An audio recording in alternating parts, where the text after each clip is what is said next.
Hey guys, what's going on? Welcome back to the channel. Much appreciated you guys taking some time to watch the video out there today. And today's video, I'm going to continue some of the stuff I've been talking about on jerkbait fishing, and we're going to talk a little bit about the whole topic of suspending your jerkbait in the winter time of the year, and when you want to do it and when you don't want to do it, because I think there's a lot of misunderstanding about suspending jerkbaits, and sometimes you don't want them to suspend and sometimes you do. So I'm going to give you guys some hard-earned tips on that. So real quick, just wanted to give everybody a heads up. We're getting real close. If you guys have paid attention here lately, you know that I'm coming out with my signature jig.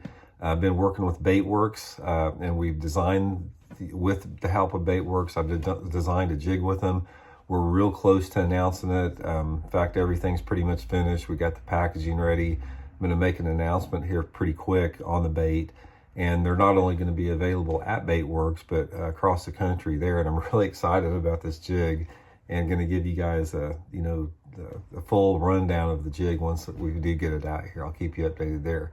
But anyway, guys, I just want to talk a little bit about this suspend and jerkbait deal. A little bit of misunderstanding what people have about it. In the wintertime, when people when people think about wintertime fishing, they think about using suspend and jerkbaits and letting them sit in one spot for a long time. But you don't really want to think in those terms of a jerkbait suspending, like perfectly suspending all the time, because there are some situations where you want a jerkbait to rise a little bit. Sometimes you want that jerkbait to sink just a little bit. And then there's sometimes you want it to suspend. So the question is, I'm going to give you guys a real basic foundation here about when you want what on your jerkbaits.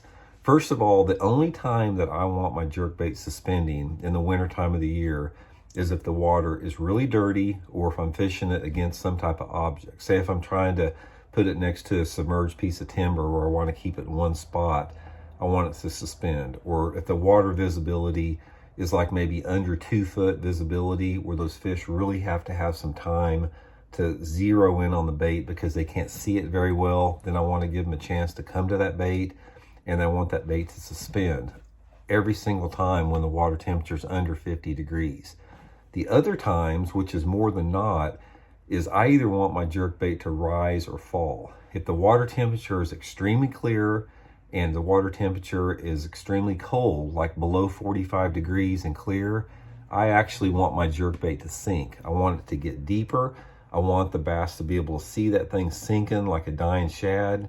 And in the really cold water, the jerkbait that sinks will get more bites. On the other end, if you're fishing the end of the winter, like when those water temperatures are just starting to rise up out of the 40s back into the 50s, a lot of times of the year, regardless of the water visibilities, they want a slow rise with the bait. So a lot of times I'll adjust it to where it comes up maybe a foot every 10 seconds, something like that.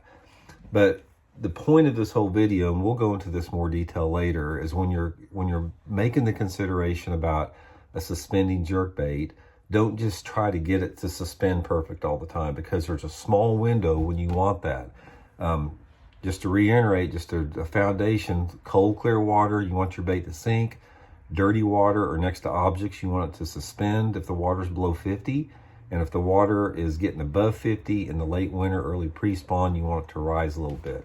And I think if you use that basic foundation, those basic 3 tips, you'll get a lot more jerkbait bites this winter. So anyway, guys, thanks for tuning in. Much appreciated. And please hit that subscribe button. We'll see you.